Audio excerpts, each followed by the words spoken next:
Assalamualaikum warahmatullahi wabarakatuh. Perkenalkan, saya Ibnu Habib Endriawan Hasibuan dengan NIM 0203231014, Fakultas Syariah dan Hukum, jurusan Hukum Tata Negara UIN Sumatera Utara. Di sini saya akan menyampaikan materi perkuliahan kewarganegaraan yang berjudul Hak Asasi Manusia. Hak asasi manusia merupakan hak sesuatu yang diperoleh setiap individu. Adapun selain hak itu, manusia juga memiliki hak yang merupakan unsur normatif yang melekat pada diri kebebasan. Adapun pembentukan perundang-undangan yang menyangkut tentang HAM di Indonesia, yakni UU Nomor 7 Tahun 1984 tentang pengesahan konvensi mengenai penghapusan segala bentuk diskriminasi terhadap perempuan, UU Nomor 5 Tahun 1998 tentang ratifikasi konvensi menentang penyiksaan dan perlakuan atau penghukuman lain yang kejam, tidak manusiawi atau merendahkan martabat manusia, TAP MPR RI Nomor 4 1998 tentang hak asasi manusia.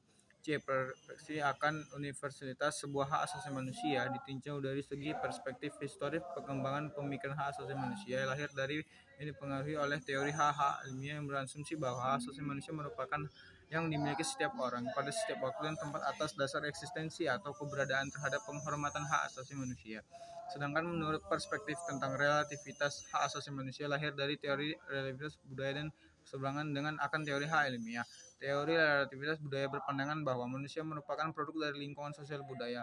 Pada tataran ideal dan teoritis, persepsi tentang universalitas hak asasi manusia memiliki lebih menarik untuk dianut dan lebih dengan dasar nilai dasar konsepsi hak asasi manusia seperti kebersamaan dan kesetaraan. Di dalam HAM ada dua macam pelanggaran, yaitu pelanggaran biasa dan pelanggaran berat. Berdampak secara luas, pelanggaran HAM berat semata-mata hukum, tetapi juga dengan politik. Latar belakang akan terbentuknya pengadilan HAM di Indonesia pada hakikatnya didasarkan atas kewajiban internasional yang harus dipikul oleh Indonesia sehubungan dengan kasus kerusuhan di Timur Timur pasca jejak pendapat. Pasca kerusuhan Timur Timur, Mary Robinson membuat Komisaris Tinggi PBB urusan HAM prihatin dan mendesak untuk negara mengirim pasukan perdamaian. Jika Indonesia tidak dapat memenuhi tanggung jawabnya akan kejaminan keamanan bagi rakyat Timur Timur. Kemudian Dewan PBB meminta Indonesia untuk mengadili pelanggaran HAM berat bagi pelaku kericuhan dalam rakyat Timur Timur.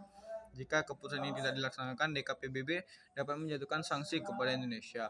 Dari penangguhan hak istimewa sebagai anggota PBB mengeluarkan dari keanggotaan PBB sanksi ekonomi yang paling buruk dapat memaksa sampai pada serangan militer yang dikerahkan dalam DKPBB. Dengan adanya kericuhan akan rakyat Timur Timur telah menimbulkan penyimpulan akan adanya pola pelanggaran humaniter yang berbentuk berupa intimidasi yang luas, penyiksaan dan teror, perusakan hak milik, kekerasan terhadap perempuan, dan pemindahan penduduk. Itulah tuduhan pihak PBB terhadap Indonesia yang mengakibatkan harus adanya pengadilan HAM di Indonesia akan terjadinya kericuhan pada Timur Timur.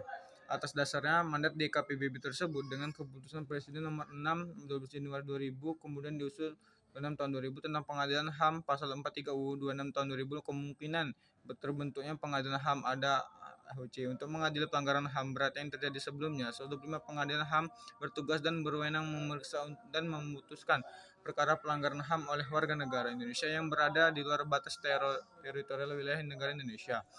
Dalam perspektif Islam, konsep HAM ini dijelaskan melalui konsep tujuan syariah yang sebelumnya sudah dirumuskan oleh para ulama masa lalu.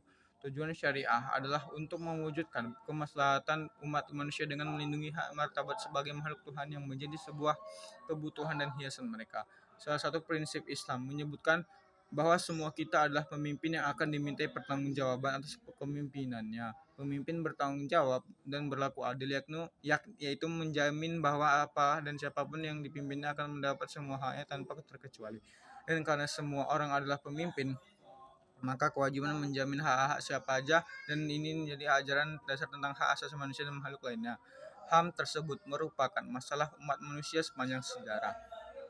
Demikianlah dari saya. Wassalamualaikum warahmatullahi wabarakatuh.